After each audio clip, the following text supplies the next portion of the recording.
Orando con la palabra. Orando con la palabra. Te damos gracias, Dios Padre Todopoderoso, por el Espíritu Santo que siempre nos ilumina, que siempre nos guía. En tus manos encomendamos este día y a las personas que han pedido oración, a las personas enfermas. Guíanos con tu presencia, Señor. El Evangelio está tomado de Lucas 19:11.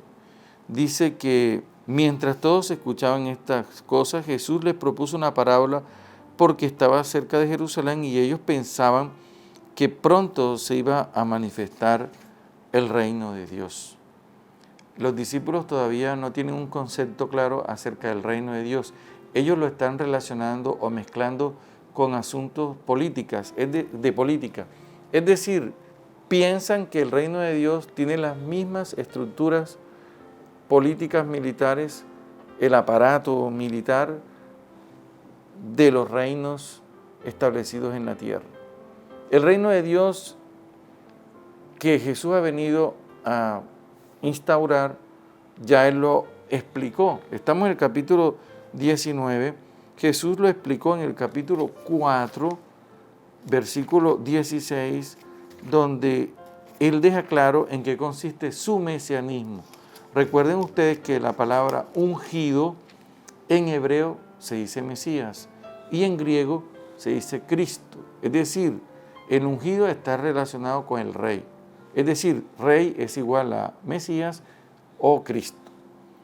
Y nuestro Señor explica, dice así, el texto de Lucas 4, versículo 16. Inmediatamente fue a Nazaret donde se había criado y según su costumbre entró el sábado en la sinagoga, se puso de pie para hacer la lectura, le entregaron el volumen de Isaías el profeta.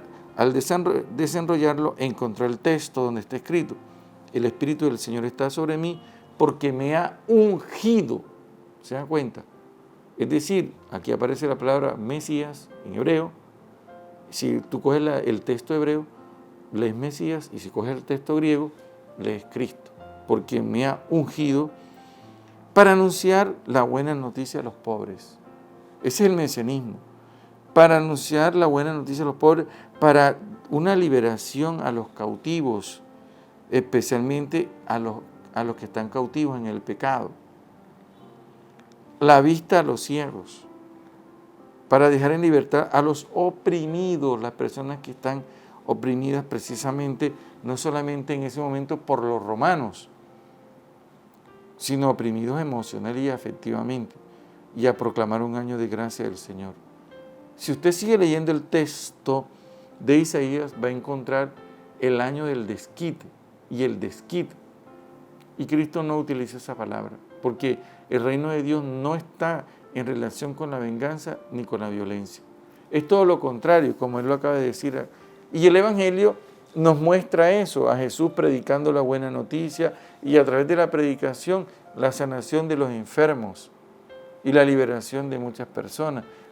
Y lo hemos visto. Pero los discípulos todavía no tienen claro ese concepto de reino, porque Jesús no conceptualiza. Él no va a decir el reino de Dios. No, Jesús explica el reino de Dios con acciones. Ese es el contexto por el cual surge esta parábola. Además, también tiene un fondo histórico, y es que Herodes el Grande murió y su hijo viajó a Roma a recibir el título de rey. Por lo tanto, tiene un fondo muy preciso. Un hombre de familia noble viajó a un país lejano para ser coronado rey y volver como tal, y eso aconteció históricamente. Entonces llamó a 10 de sus servidores y le distribuyó 10, aquí dice, monedas de gran valor. 10 monedas, o sea, eso que hizo, que está contando Jesús en la parábola, eso lo hizo el hijo de Herodes el Grande. Él viajó para ser coronado rey. Eso lo dice, eso está escrito por un escritor que se llama Flavio Josefo en un libro que se llama Antigüedades Judías. Eso que dejó Herodes pertenece a una moneda que pesaba 570 gramos de plata, equivalente a 100 dracmas. Obviamente él viajó y quedaron muchos, como decimos hoy, testaferros, ¿ves?, de ese rey. Pero Jesús siempre, así como utilizó el administrador astuto, el juez inicuo, él también utiliza esto que habla de la realidad para hacer una analogía, para hacernos comprender que ese hombre se fue y les dejó a las personas de más confianza sus pertenencias, sus riquezas, para que trabajaran. Ahora nosotros tenemos que actualizar este texto a la luz del Espíritu Santo y encontrar que Jesús a nosotros, aquí en la tierra, nos ha dado, Dios Padre, a través de su Hijo, unos dones, ¿ves?, que nosotros tenemos que poner a trabajar, a funcionar por la acción del Espíritu Santo. Entonces llamó a 10 de sus servidores y les distribuyó las 10 monedas de gran valor, ordenándoles: hagan negocio con el dinero hasta que yo vuelva.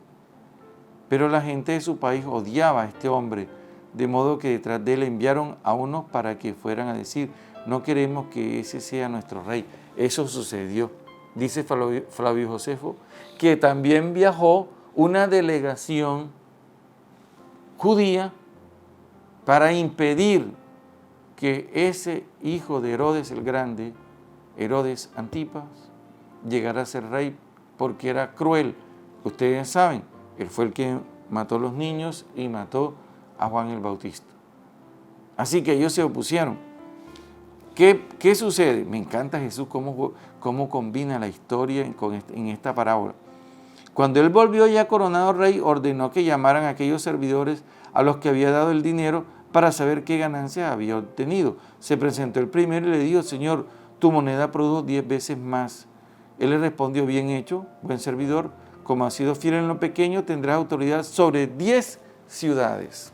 Así el Señor a nosotros nos bendice y nosotros tenemos que poner a trabajar lo que Él nos ha dado.